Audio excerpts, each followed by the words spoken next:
দেখো, অঙ্কের প্যাটার্ন দেখে আমাদেরকে বুঝতে হবে আসলে অঙ্ক চাচ্ছেটা কি।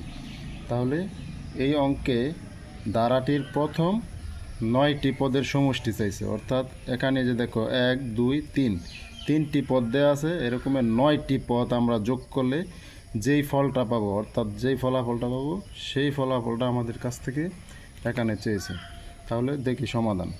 প্রদত্ত ধারাটি একটি সমান্তর ধারা। দেখো 8 16 24, অর্থাৎ 8 গ্যাপ দিয়ে দিয়ে তারা সামনে অগ্রসর হচ্ছে, এজন্য একটা সমান ধারা বজায় রেখে তারা সামনে অগ্রসর হচ্ছে, এজন্য এটি একটি সমান্তর ধারা, যার প্রথম পদ সমান এ সমান 8 এবং সাধারণ অন্তর ডি। ডি মানে কি? ডিফারেন্স মানে পার্থক্য। দ্বিতীয় পদ বিয়োগ প্রথম পদ। দ্বিতীয় পদ আছে 16, প্রথম পদ 8। 16 মাইনাস 8 সমান হচ্ছে কি? 8। তাহলে পদ সংখ্যা 9। এই যে এখানে কি 9টা পদের সমষ্টি চাইছে, এই জন্য কি পদ সংখ্যা 9। তাহলে আমরা জানি n পদের সমষ্টি, অর্থাৎ এই যে n পদের সমষ্টি সূত্রটা আমরা আগেই শিখেছি।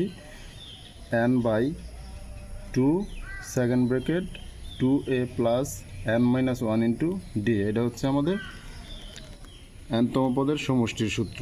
তাহলে আমরা যেহেতু পদ সংখ্যা 9 পাইছি, n এর মানটা 9, এই যে n এর জায়গায় আমরা 9 বসাই দিলাম।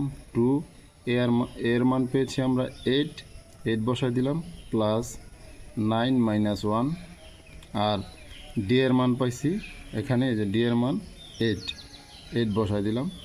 তারপরে 9 এর 9/2 ক্যালকুলেশন করলে 8 দুগুণে 16, প্লাস 9 থেকে 1 মাইনাস করলে আমার হচ্ছে 8 বসাই দিলাম, এবং এই ইন্টু অবস্থায় আছে এই 8, এখানে নিয়ে আসলাম এই 8।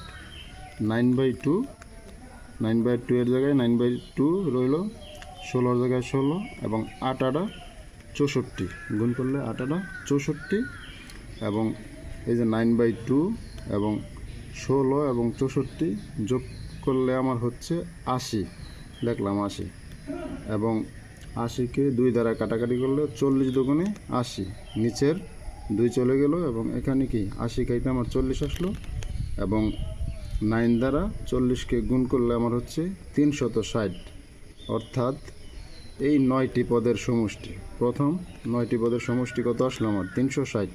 অতএব ধারাটির প্রথম 9টি পদের সমষ্টি হচ্ছে 360। তাহলে আজকের এই অঙ্কের সমাধান এবং অঙ্কটির উত্তর হচ্ছে 360। ধন্যবাদ সবাইকে।